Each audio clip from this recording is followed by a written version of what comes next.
Edited and published by Ligohi Software.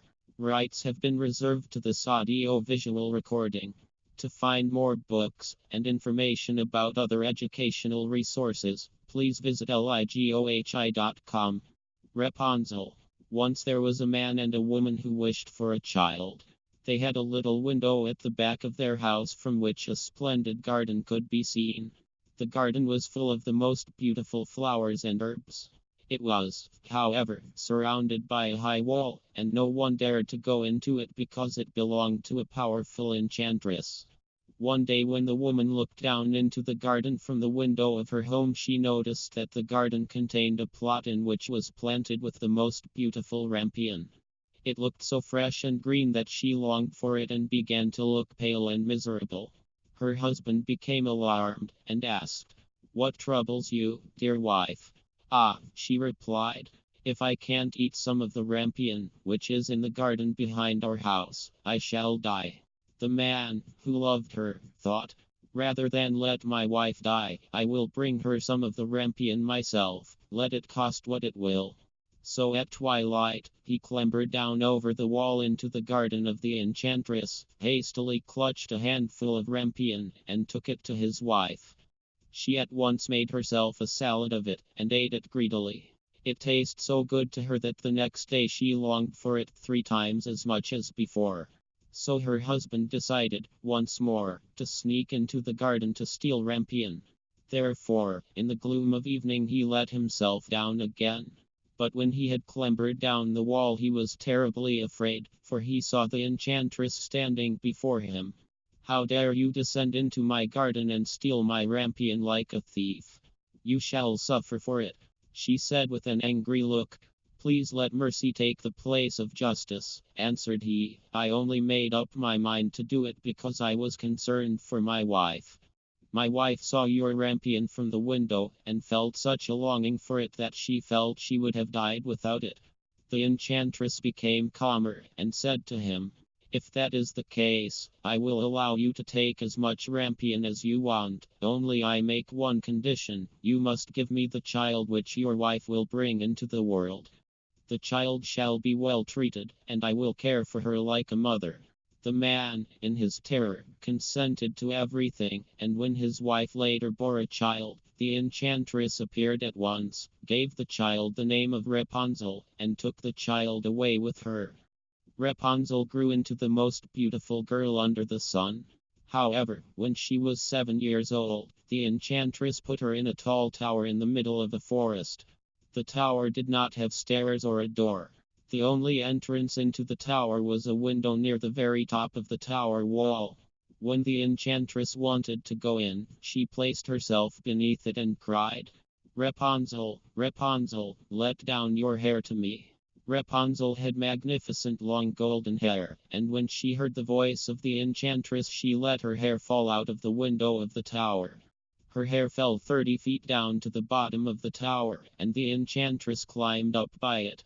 After several years, it came to pass that a prince rode through the forest and came upon the tower. He heard a song, which was so charming that he stood still and listened. This was the voice of Rapunzel, who in her solitude, passed her time by singing. The prince wanted to climb up to her, and looked for the door of the tower. However, he could find no door. He rode home, but could not forget the beautiful singing. Therefore, every day he went out into the forest and listened to it. Once when he was standing behind a tree, he saw the enchantress approach the tower and heard her cry, "Rapunzel, Rapunzel, let down your hair to me." Then Rapunzel let down the braids of her hair, and the enchantress climbed up to her. "If that is the ladder into the tower, I too will try to climb it," said he, and the next day when it began to grow dark, he went to the tower and cried, "Rapunzel, Rapunzel, let down your hair to me." Immediately the hair fell down and the prince climbed up.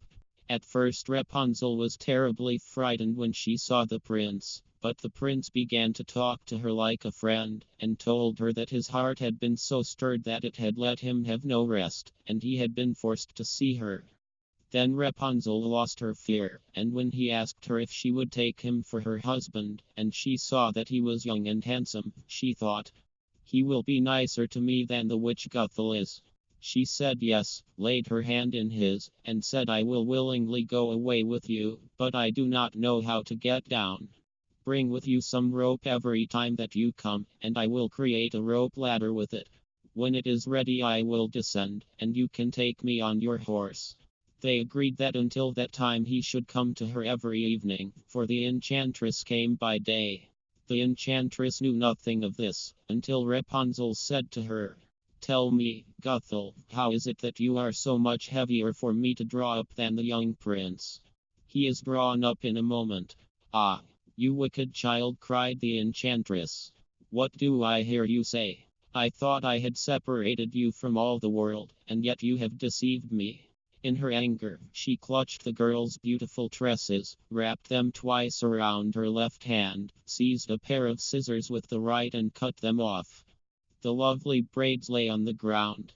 The witch was so heartless that she took poor Rapunzel into a desert where she had to live in great misery.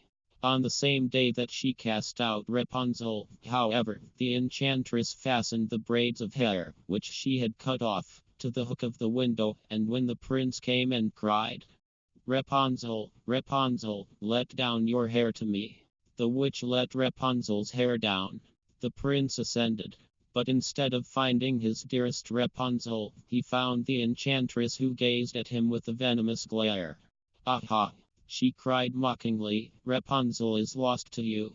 You will never see her again." The prince then found himself changed into a small bird. He flew from the tower and did nothing but lament over the loss of Rapunzel.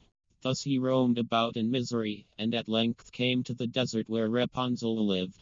He heard a voice, and it seemed so familiar to him that he went towards it, and when he approached he was changed back into the form of a man. The prince led Rapunzel to his kingdom where they married, and they lived in great contentment. Edited and published by Ligohi Software. Rights have been reserved to this audio-visual recording. To find more books and information about other educational resources, please visit ligohi.com.